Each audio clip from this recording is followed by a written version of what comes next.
Bangladesh nursing ও মিডওয়াইফারির আবেদনটা আমি সুন্দরভাবে দেখিয়ে দিব আপনাদেরকে। তো অবশ্যই ধৈর্য সহকারে ভিডিওটি দেখার জন্য অনুরোধ করছি। ভিডিওটি দেখার পর যদি আপনি বিন্দু পরিমাণে উপকৃত হন তাহলে অবশ্যই আমার চ্যানেলটি সাবস্ক্রাইব করে রাখুন। সত্যপ্রকাশ চ্যানেলে আপনাকে স্বাগতম। তো পেজটি দেখতে পাচ্ছেন, এখানে অনলাইন ফর্ম পূরণের নিয়মাবলী তো মার্ক করা bnmc.td এই লিঙ্কের মাধ্যমে কিন্তু আপনাকে আবেদনটি করতে হবে। আবেদনটি আমি মার্ক করে রেখেছি। দেন দেখতে পাচ্ছেন, তো এখন আমি গুগলে চলে যাচ্ছি। তো গুগলে যাওয়ার পর সার্চ বারে লিখবেন এই লিঙ্কটি, লিখে সার্চ করবেন। তো সার্চ করার পর কিন্তু একটি পেজ দেখতে পাচ্ছেন। তো এখান থেকে আপনার admission test for BNMC session 22-23 এটাতে ক্লিক করে দিবেন। তো আমি মার্ক করে দিলাম আপনাদের বোঝার সুবিধার্থে। অবশ্যই ধৈর্য সহকারে ভিডিওটি শেষ পর্যন্ত দেখবেন। দেন তারপর আরেকটি পেজ দেখতে পাচ্ছেন, এখান থেকে আপনার অবশ্যই কিন্তু অ্যাপ্লিকেশন অনলাইন, তো অ্যাপ্লাই অনলাইন অ্যাপ্লিকেশন এখানে ক্লিক করে দিবেন।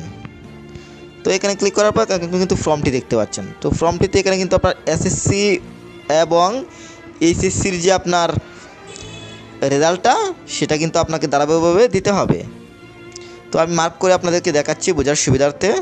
ভিডিওটি ভালোভাবে ফলো করুন, তাহলে বুঝতে সুবিধা হবে। দেন একেবারে নিচে দেখতে পাচ্ছেন কোর্স সিলেক্ট। তো কোর্স কিন্তু এখানে আপনার 3টা কোর্স রয়েছে। তো ভিডিওটি দেখুন, বুঝতে পারবেন। তো প্রথমে আমি কিন্তু এসএসসির যে আমার রেজাল্টটা সেটা দিয়ে দিচ্ছি। এখন এইচএসসিটা দিব।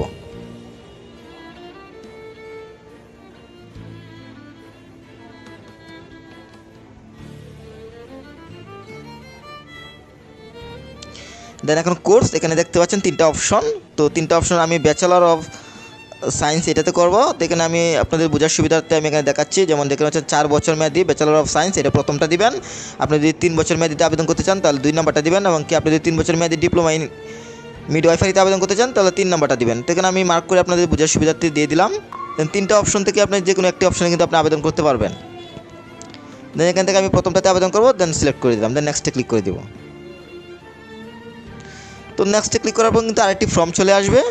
তো এখানে কিন্তু আপনার বেশি কিছু পূরণ করতে হবে না, জাস্ট আপনার সিম্পল খালি অ্যাড্রেসগুলো পূরণ করলে হবে। আর এছাড়া বাবার নাম আর নাম এগুলো কিন্তু অটোমেটিক শো করবে। তো এখানে আমি প্রথমে দেখতে পাচ্ছেন, এখানে আপনার আমি মার্ক করে আপনার বোঝার সুবিধাতে দেখাচ্ছি ফ্রিডম ফাইটার। আপনি যদি মুক্তিযোদ্ধার সন্তান হয়ে থাকেন তাহলে ইয়েস দিবেন, আর যদি না হয়ে থাকেন তাহলে কিন্তু আপনি নো দিয়ে দিবেন। তো ভিডিওটি ফলো করুন, বুঝতে সুবিধা হবে। আমি মার্ক করে আপনাদেরকে দেখাচ্ছি।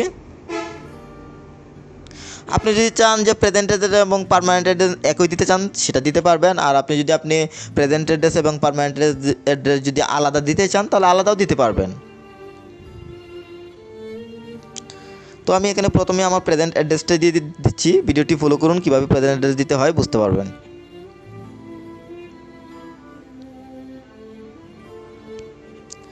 তো আমার প্রেজেন্ট অ্যাড্রেস হচ্ছে আপনার ভালুকা। তো আমি যেহেতু বর্তমানে ভালুকায় আছি, কিন্তু আমার বাড়ি হচ্ছে আপনার ঢাকা নারায়ণগঞ্জ বা নরসিংদী যাই বলেন না কেন, আমি পার্মানেন্ট অ্যাড্রেসটা আমার ওই গ্রামের বাড়ি দিচ্ছি। আর আমার প্রেজেন্ট অ্যাড্রেস যেহেতু বর্তমানে আমি ভালুকা রয়েছে সেই অ্যাড্রেসটা দিলাম। তো আপনি চাইলে আপনি যদি গ্রামের বাড়িতে থাকেন তাহলে আপনি 2টা অ্যাড্রেস একই দিতে পারেন, কোনো সমস্যা নাই। তো অবশ্যই কিন্তু আপনাকে ইমেলটাও দিতে হবে, ইমেলটা দিয়ে দিবেন। আর মোবাইল নাম্বারটা খুব সুন্দরভাবে ধারাবাহিকভাবে দিবেন যাতে কোনো প্রকার ভুল ত্রুটি না হয়। তো আমার অ্যাড্রেস দেওয়া হয়ে গিয়েছে। এখন আপনাকে অবশ্যই কিন্তু আপনার চয়েস অপশন, এখন আপনাকে কলেজ সিলেক্ট করতে হবে। আপনি কোথায় পড়াশোনা করবেন বা কোথায় কোর্সটা করবেন সেটা কিন্তু সিলেক্ট করতে পারবেন। তো আপনি একাধিক কলেজ কিন্তু সিলেক্ট করতে পারবেন। এখানে দেখতে পাচ্ছেন 1 2 3 4 5 6 7। তো আমি কিন্তু মার্ক করে আপনাদের দেখাচ্ছি কীভাবে সিলেক্ট করতে হবে। ভিডিওটি ভালোভাবে ফলো করুন, তাহলে বুঝতে অবশ্যই সুবিধা হবে। তো আমি ধারাবাহিকভাবে কলেজগুলো দিয়ে দিব। আমি যে কলেজে পড়াশোনা করতে চাই, first to first, second, third. তো আমি প্রথম যেটাতে আমি পড়তে আগ্রহী সেটা কিন্তু প্রথম দিব, কারণ প্রথমটা প্রায়োরিটি পাবে। দেন সেকেন্ড, এটা আমরা যখন এসএসসিতে যেভাবে অ্যাডমিশন নেই ঠিক সেভাবে কিন্তু প্রায়োরিটি পাবে, সো সেভাবেই দিয়ে দিবেন একই সিস্টেমে।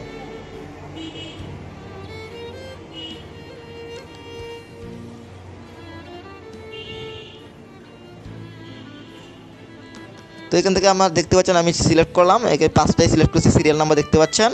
তো আপনার যেটা খুশি অর্ডার দিতে পারবেন, কোনো সমস্যা নাই। তো আপনার এক্সাম সেন্টার, আপনি কোথায় পরীক্ষা দিতে ইচ্ছুক, আপনি চাইলে ঢাকাও দিতে পারেন, ময়মনসিং দিতে পারেন, আপনি যেই ডিস্ট্রিক্ট থেকে আপনি আবেদনটি করছেন সেই ডিস্ট্রিক্টটাও দিতে পারেন। দেন দেওয়া হয়ে গেলে দেন আপনাকে অবশ্যই কিন্তু নিচে নামতে হবে। তো নিচে নামার ফটো অ্যান্ড সিগনেচার, তো মোস্ট ইম্পর্ট্যান্ট আমরা অবশ্যই কিন্তু আপনার যেভাবে অনলাইনে চাকরির জন্য আবেদন করি ঠিক সেভাবে কিন্তু আপনার ফটো দিতে হবে, সিগনেচার দিতে হবে। 300x300 ছবির সাইজ এবং কি স্বাক্ষরের সাইজ হচ্ছে 300x80। তো অবশ্যই কিন্তু ছবির সাইজটা আপনার 100 কেবির ভিতরে হতে হবে এবং স্বাক্ষরের সাইজটা কিন্তু আপনার 60 কেবির ভিতরে হতে হবে। তো আমি মার্ক করে দেখাচ্ছি আপনাকে বোঝার সুবিধার্থে, তো অবশ্যই কিন্তু আপনার বুঝতে সুবিধা হবে।